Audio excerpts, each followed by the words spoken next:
Alors, je ne vais pas revenir à ce qu'on a dit hier. Si vous m'avez écouté, je vous ai expliqué grosso modo ce que fait une équipe de basket. Cette équipe en face de nous a fait une position qui était un schéma tactique 1-2-2-2. Comme au basket en fait. Mais adapté au foot à 7 contre 7. Ça permet une approche de base sur la possession, la récupération. Et bien entendu, si vous lisez bien, ça revient à ce que j'ai dit hier, du homme contre homme, du 1 contre 1.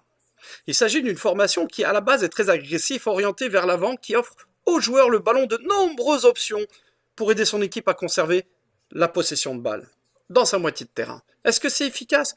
Ma réponse est oui, parce que vous pouvez changer de schéma tactique tout en restant discipliné. Explication. Bien entendu, je vous fais rire quand je vous parle, mais regardez, cette photo, elle vaut 1000 mots.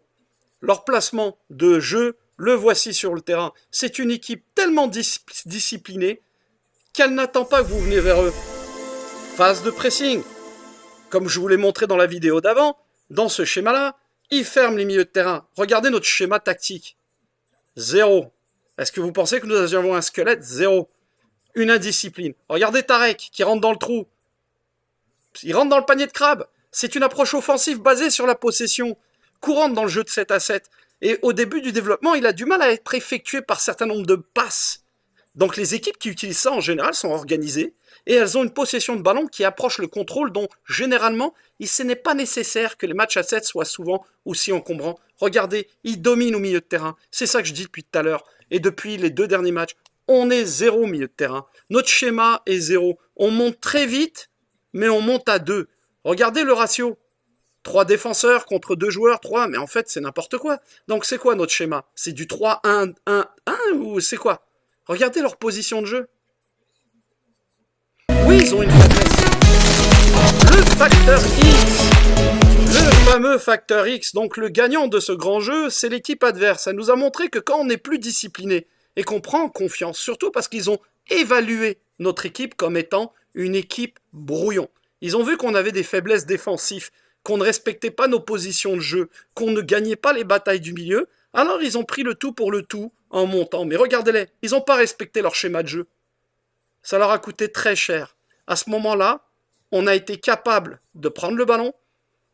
Abdelzak est rentré dans le trou. Les 2 joueurs ont fait de l'ombre à l'attaquant. Non, ils ont fait de l'ombre à la défense. Et surtout au gardien de but. Et quel goal! Merci Malik, t'as fait une belle job. Mais est-ce que cette équipe, ça les a assommés? Non, pas du tout. Regardez-les. Ils se regardent, ils se reprennent en position, dans un schéma tactique toujours de 2-2-2. Et ils le respectent. Ils ont confiance. Chacun se regarde dans sa position pour respecter vraiment les hématomes qu'il y a sur le terrain. Et voilà, c'est une position offensive. Et nous, c'est du 1-3-2-1 qu'on fait? C'est le problème de toutes les équipes. Quand elles sont indisciplinées, ça fait n'importe quoi. Donc le schéma, c'est du 1-3-1. Ça prend un milieu relayeur avec un rôle étant de récupérer le plus de ballons possible, mais aussi avec un grand volume de jeu pour pouvoir assurer un milieu de terrain comme ça. Regardez, c'est une équipe qui joue à l'attaque, qui bouge. Elle est capable de récupérer autant de cuir que les ramasseurs de balles de Stratford Bridge. Et nous, notre milieu défensif relayeur, il est où? Est-ce que chacun fait de 1 contre 1, homme comme homme? Regardez l'équipe adverse. Pas une seule fois, il y a eu un joueur qui tenait son joueur. Et regardez l'expression de Yacine. Allez, on lance tout de suite Abdelzak. Mais regardez le schéma tactique. Ils sont 3 derrière, 2 au milieu et 1 devant. Mais quelque part, ils nous dominent. L'espace de jeu font qu'au milieu de terrain, même si les autres joueurs courent alors qu'ils auraient pu croiser pour avoir le ballon, ils ont une domination du terrain.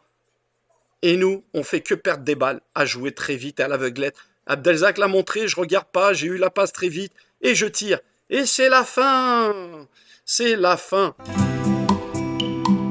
Ah non, c'est pas fini, bande de nazes. J'ai pas que ça à faire. Vous pensez que je passe mon temps à faire des trucs comme ça pour vous me zapper? Non.